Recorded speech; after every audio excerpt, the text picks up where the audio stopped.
So the four of us started it, and it was really cool because we could just do whatever we wanted with the show as long as it amplified women. This was a really good way to just get back out there, challenge myself, meet some new people. But we did a lot of interviews where we did like two politicians together, two politicians from the same party, because obviously if you get from different parties, they just end up debating. The biggest part for me is learning that I can have conversations with people who I never thought I would be talking to. Hello everyone and welcome to voiceofaroha Wellington Access Radio 106.1 FM. I'm your host Aarti Kanjai and I'm joined today by my lovely co-host Meg. How are you doing today, Meg? Good, busy, but I'm excited to be here today. Me too. We have two very iconic women here today from the National Council of Women, and I'm very excited to have them in the studio today. Hello, lovely Wāhine. Would you like to introduce yourselves? Yeah, I'm Harita. I'm the Treasurer of National Council of Women Wellington branch, and also one of the Conversations with Wāhine co-hosts. I'm Haley, but I would love to be called iconic. We can just I go wish. with that. I won't forget that one. I'm also one of the co-hosts, But I also do quite a bit of photography, art, and fashion design. Well, thank you for taking time to come here today on this very cold Wellington night. We really appreciate you having here, and we're very excited for all the conversations we're going to have tonight. So, first question, tell us, how did Conversations with Wāhine start? Yeah. So I started the show in 2021. Sorry, I'm looking at my phone because I wrote some notes because I have a really bad memory. So Access Radio actually approached National Council of Women a few years ago. They'd been approaching us like since 2019, but no one really had the time to get a radio show started because, as you would know, it takes a lot of time behind the scenes. Definitely, yeah. And I was on the exec since 2020, and I thought, I'd be keen to give it a go because at that time I actually just lived across the road from here. So I was like, easy to go there after work and then literally walk home after. So I said I'd give it a go. It wasn't costing us any money because National Council of Women were going to pay for the shows and all the running costs. And there were three other branch members that were keen to start the show with me as well. So they were Prudence, Aisha, and Lily. And Lily, at the time, I think was in year 12 or year 11, super young, but so amazing. Like, you look at people like her and you're like, wow, she's going to do amazing things when she gets older. Like, puts me to shame, right? Looking at her age. Doing amazing things. So the four of us started it, and it was really cool because we could just do whatever we wanted with the show as long as it amplified women, obviously, and we didn't say like bad stuff. So it was really cool. We kind of got to start it however we wanted to. And then over time, life gets busy, and we were all doing the show voluntarily in our spare time. So those three had to step away, like not at the same time, kind of one of them got busy, moved away. And then last year, Lily went traveling, college got busy. She was in her last year of college. So then we had a new team, like we had new people coming on as old people kind of went off type of thing. But I guess it was really cool to start it because it's very like creative and knowing that we didn't have any upfront costs ourselves. It was like, well, even if we tried and it doesn't work, it doesn't matter. We learned something new. National Council of Women were fully backing us. Like they would always like branch members and other committee members would always be like, you should interview this person, or I'll get you in contact with this person. So it was a really cool way just to meet like inspirational New Zealand women that we wouldn't meet in ordinary life. That's really awesome. Thanks for sharing. It's like such an inspiring start. It was so cool that the New Zealand Council of Women backed you the entire way. When you were starting out, how did you come up with the name? Like, was it instantaneous, or did it like take you a bit of time to come up with it? Yeah, so that's also another me question because it was before Haley joined, unfortunately. Still kind of a We newbie. love you, Haley. So originally we were actually called Get Woke Wellington because a lot of people tend to associate feminism and gender equality with wokeness. A lot of people are like, you're a feminist, and then they think, I don't know, some people seem to think if you're a feminist, you're a lesbian. And I've been married for 5 years to a man. So, so like you have like what people think feminism Yeah. and gender equality is, as Definitely. opposed to what it actually is, Yeah. which is quite different. Like, we're fighting for gender equality. We're not Yeah. fighting for women to be different Yeah. or better than or worse than, right? So we thought, Get Woke Wellington will be a cool play on words. And, woke is like a term that gets said a lot these days. So we started with that, and that was also at the time where we were playing around with the format of the show. So we used to have like a 20 to 30 minute interview with someone, so that would be a different guest every week, and then we'd play a couple of songs by New Zealand females, and then us co-hosts would have a discussion about something topical that's happening in Wellington. So we thought, that name fits the type of show we've got. But then I guess over time, as we were doing more interviews, we kind of realised that 20 to 30 minutes is not really enough time for some of the interviews. Definitely. Every guest is different, and there are some guests that have so much to say, and it's really interesting stuff. Like, we don't want to cut them short or delete things out. So it started getting to a point where a lot of the interviews would actually take up almost the whole 1 hour show. So we were like, well, maybe we need to think about changing the name to actually reflect what we're actually doing. So then about early last year, we changed our name to Conversations with Wāhine, because we thought that's more in line with actually what we're doing. And obviously we use the word wāhine because we're trying to amplify the use of Māori words. And most New Zealanders know what that word means. A lot of overseas people don't. But then that then gets them to ask the question, what does that word mean? And it's a conversation starter. And we thought the word conversation is good because our interviews are like, we try to keep them like informal chats between friends rather than a formal interview. So hence the word conversation. So that's how that name came about. Yeah, that's really awesome, especially like calling it a conversation, because if they're not talking at the listeners, they're talking with the listeners, sharing their stories. That's really cool. Could you tell us some of the co-hosts involved with Conversations with Wāhine and what are their whys for being involved in this show? Yeah. Do you want to go first, Haley? You can talk about my why. I'm just enjoying listening. More support. I think for me, probably one of the bigger whys is I wouldn't consider myself your traditional feminist. I mean, originally, I didn't even know it was with the National Council of Women. I've done work in radio from the age of 12, and I really wanted to get back into a different kind of hobby because I get very obsessed with what I do. So I'll be sitting on my chair just working all day, seeing absolutely nobody. So this was a really good way to just get back out there, challenge myself, meet some new people. And I think more than anything, just learning to be concise and constructive. Definitely.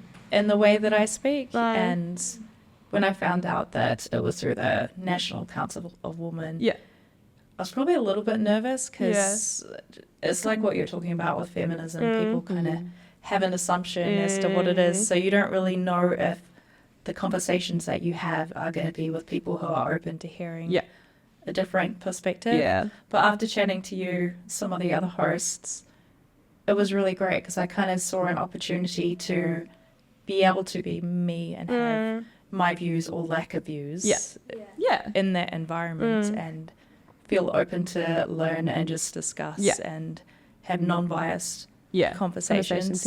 So my why has kind of evolved over time. So I've got a couple of different whys now. That's great. We love that. Thank you for sharing that. Yeah, I fully agree. Like, my why when I joined the radio show in 2021, when I started it, was more like, that would be something interesting to do, because like my actual paid job is I'm an accountant. So I was like, well, I'm always looking for creative stuff to do in my spare time, because I have that type of personality where I have to do creative stuff to balance out my actual job.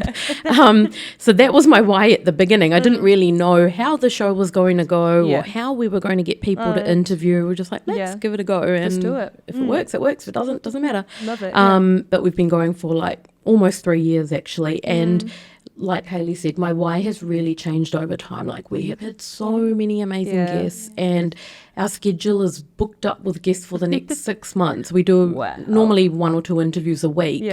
And my why now is more just like, I just want to meet all these amazing people that normally, you wouldn't have a half an hour, 1 hour chat with them. But when it's in an interview, you kind of become friends with them at the end of it as well. And I think that's my why of just like getting to broaden my horizons and get to know different people's perspective on life and their story. Definitely. So that's us two, but then I'll quickly share a little bit about the other co-hosts. So I can't really speak to what their why is because they're not here to agree with what I say or not, but so the three that stepped away, Prudence, she was, or she is in her late 40s, New Zealand-born Kiwi. Aisha was in her late 20s. She was originally from India and had lived in New Zealand for about 5 years. And Lily, like I said earlier, was in her last few years of high school. So, we all came from very different backgrounds as well, which used to give way to really diverse conversations between us because we would have different perspectives on the same issue. And like for me, I'm a third generation New Zealand born Indian. So, but even with my parents, my dad is from India and my mum is a New Zealand born Indian. So I have a different perspective to my co-hosts and even, and things like that would be really cool because it's like you see how one topic affects different people. And even with our current co-host, we've got Haley and then there's Ashleen who is in her early 30s and she's originally from Ireland. Viola and Laura, they are originally from Spain. They've been here, I think, about 5 years, maybe more. And Suravi grew up in Dubai in India, and she's also been in New Zealand for about 5 to 10 years. So even within our current team, we're all like in our late 20s to mid 30s, but we've all got different backgrounds of how we grew up. Definitely. And that naturally brings a different perspective to the same topic. And even the questions we come up with to ask our guests, all of us will have different questions because we're obviously seeing it through our lens. So it makes it really diverse, which is good. Like rather than all of us agreeing on everything or disagreeing on everything, we all have different views. I think it's really important to get all the diverse perspectives because when you're only looking for perspectives that from people that share the same ideas as you're not really branching out looking at things from other people's viewpoints. So I think that's really great that you have such a big crew of really dedicated, incredible Wāhine. And I think that gathering of diverse perspectives is something we really value here at Voice of Aroha too. Like that whole hearing everyone's side of the story on balanced issues. The next question we have really does connect to the old question, but what is the aim for your podcast and radio show? Like what is your main goal? I think originally the main goal, it kind of started with sharing just local events in Wellington and getting the voices of people from all walks of life, whether it be artists, whether it be, I don't know if you were interviewing politicians initially, but now I say from artists, politicians, everywhere in between. And I think we've kind of moved on a little bit from sharing local Wellington news. So we try where we can. But I think now it's very much about getting stories that inspire other people. And it's often people who have been through hard times. Like, most of us, I think, have. But people who struggle with health issues, work problems, or they've had diversity issues or gender issues. Definitely, And we get to listen to them share their story of where they struggled. And where they are now. And I feel like being able to share that with the world and just give them the space to just talk. Put it out we there. Listen. Like sometimes we've had tears. Sometimes our interviewee, like our attendees have been in tears for the most beautiful reasons because they feel like they have been able to share and they feel like their words and their story is really making a difference to other people. I don't actually really remember your question. I could go on about this pages. I think you answered it. The perfect answer.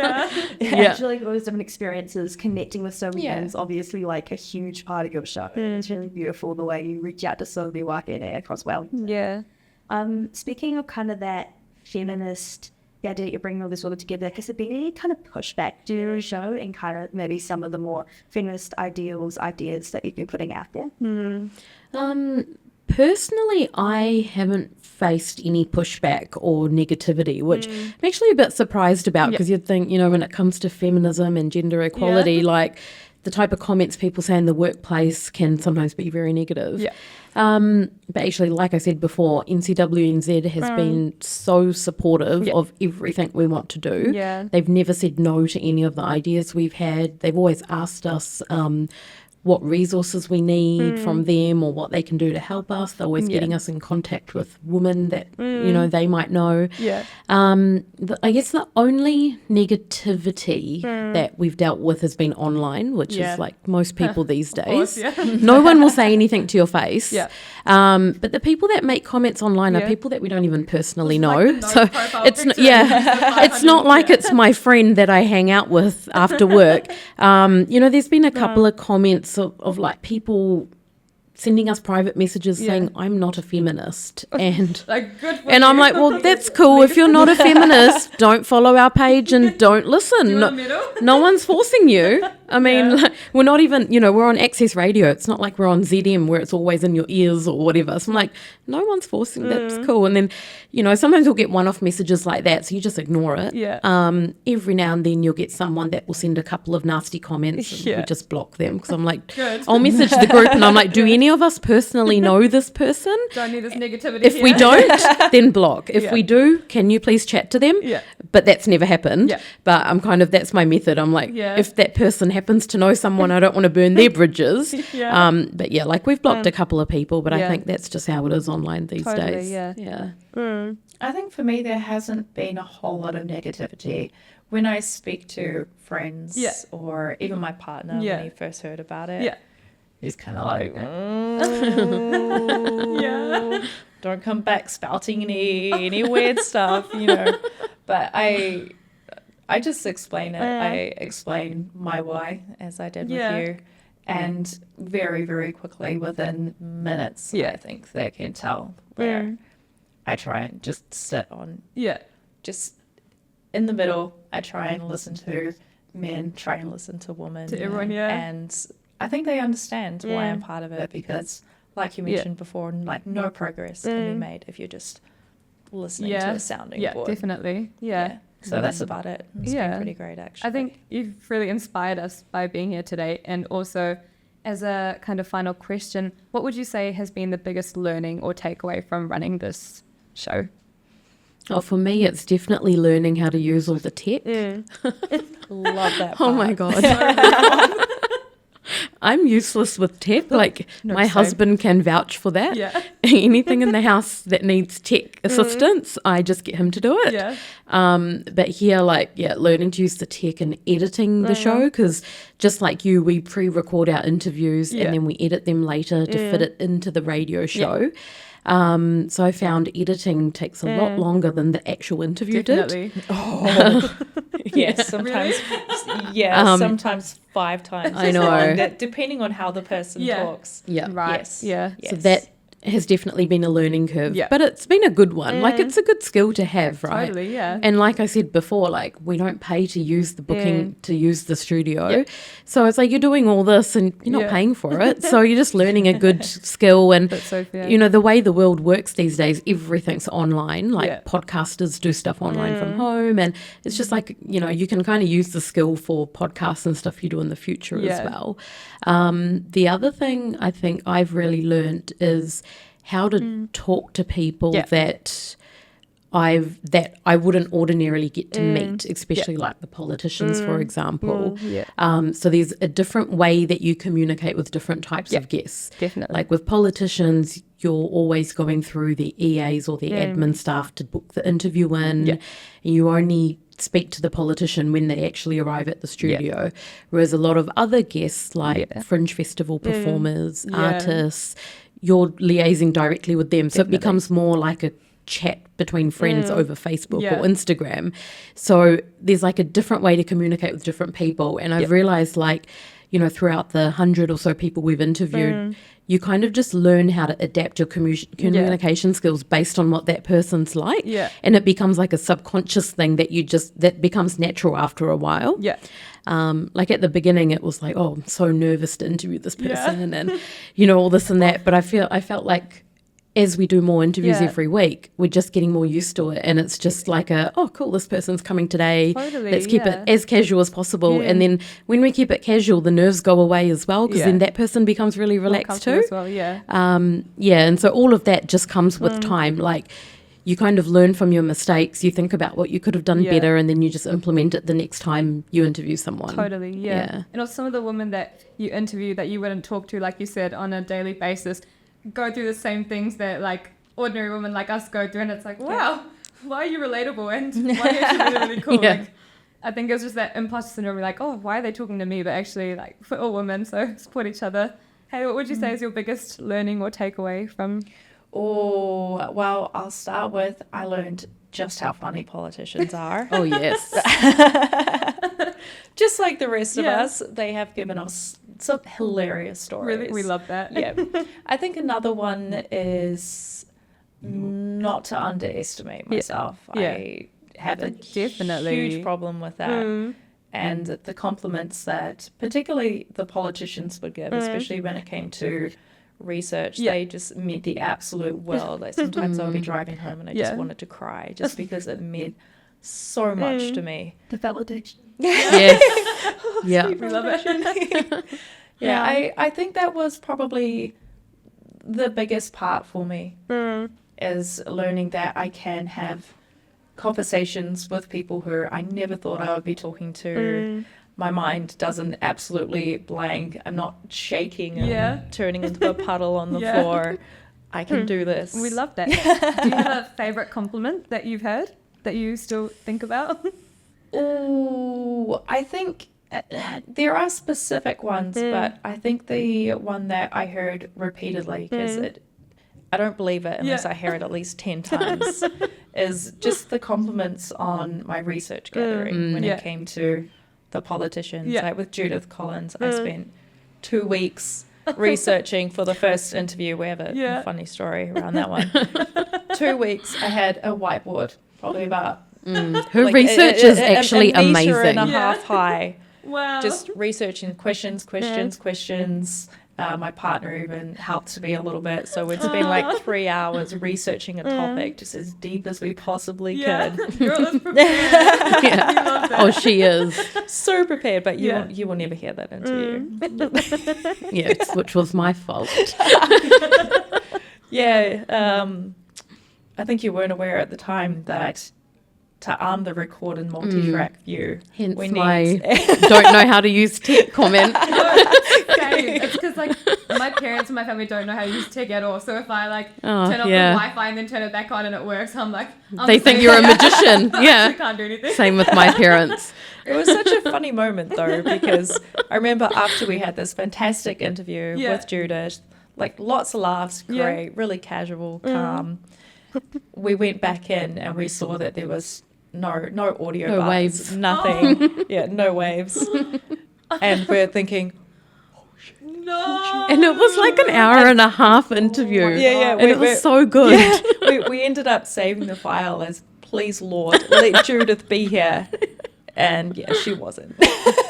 So that's why we had to do the interview again, but over Zoom, because obviously to get a politician in the studio, it's a mission in itself. It kind of worked out well, though. We got to chat to her twice about very, very different things. And I was much less prepared. And she was very understanding. Like, she could have easily said no.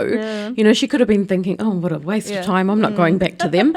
But she said yes. Like, she was like, as long as you're okay with it being over Zoom, because she wasn't in Wellington.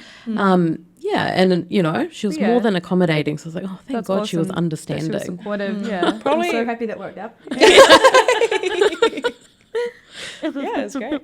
Well, it's so awesome to hear so many cool moments you've had over the show. We've about 10 minutes left. One of the main things I really want to know is, well, the focus of the show is like interviewing inspirational young women. There's been a few men on your show as well. Why did you choose them specifically to ask, and what do you kind of interview them about?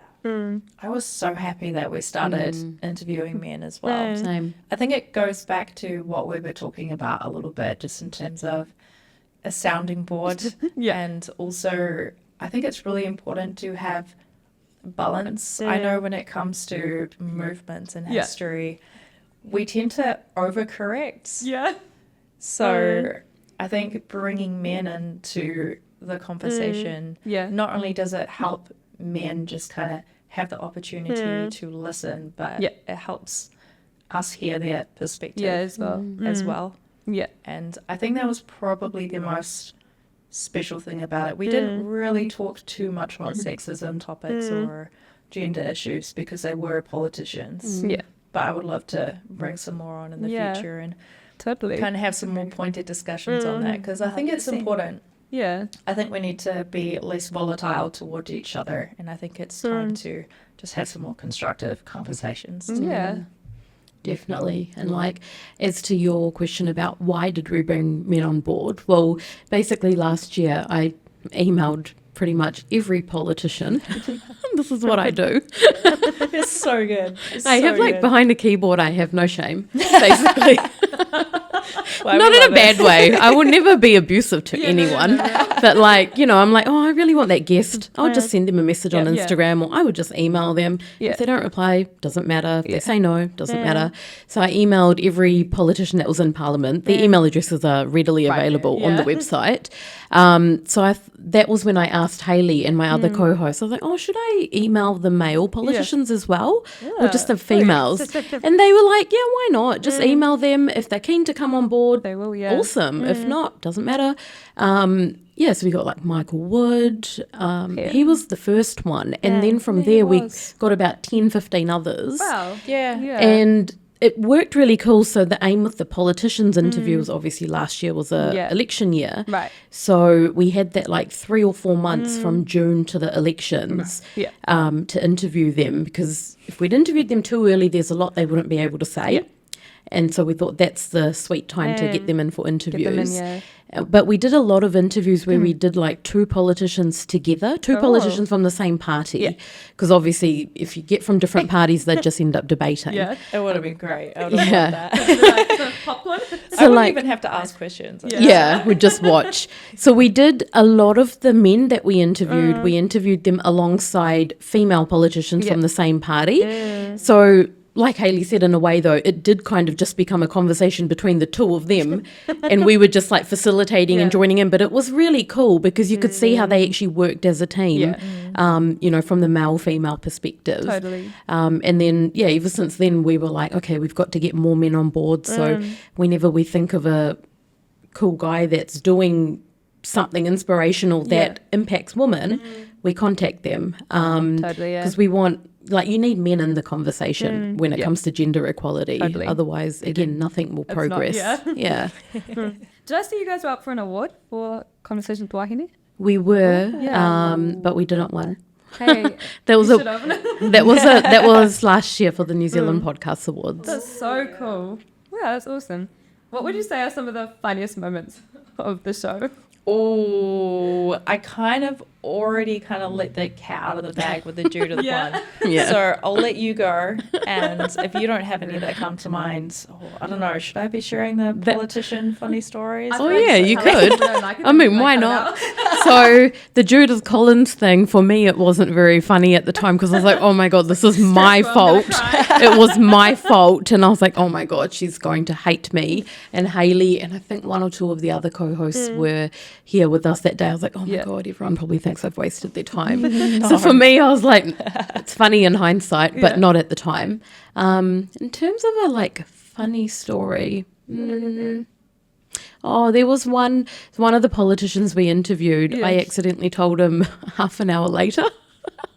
And ironic, I don't know why. I think originally it was going to be half an hour later. And then I forgot to ask him if he could do half an hour earlier. And it was an interview that we were doing. So he was from the Labour Party and we were doing it alongside a female politician from the Labour Party. She joined our call and he hadn't joined. And I thought, okay, maybe he's running late. And she goes, oh, I have his number. I'll just text him. And she texted him. And thank God he was free. So he was like, yeah, I'm free, but I'm in the car. Is it okay if I join the interview from the car? My wife's driving at the moment. So I was like, oh, thank God. So that was a bit funny, but it got fixed up. And I was like, oh, no, this is my mistake again. I was more like, are we going to give him criminal charges because he's on video filming? Going to get hate from that. I'm sure he was safe. I'm sure he was. Yeah, I think the Argentinian ambassador, she was making a few jokes because her wife came along. Yeah. And I think she told her not to come into the interview room just to save the marriage and not wind up in divorce. Yeah, that was quite funny. She was sitting out in the lobby for the whole interview. And I was like, she could have come in and just listened. And she goes, no, better that she doesn't. Saving marriage, saving one for the team. I hope she didn't listen to the interview then. Really? Yeah.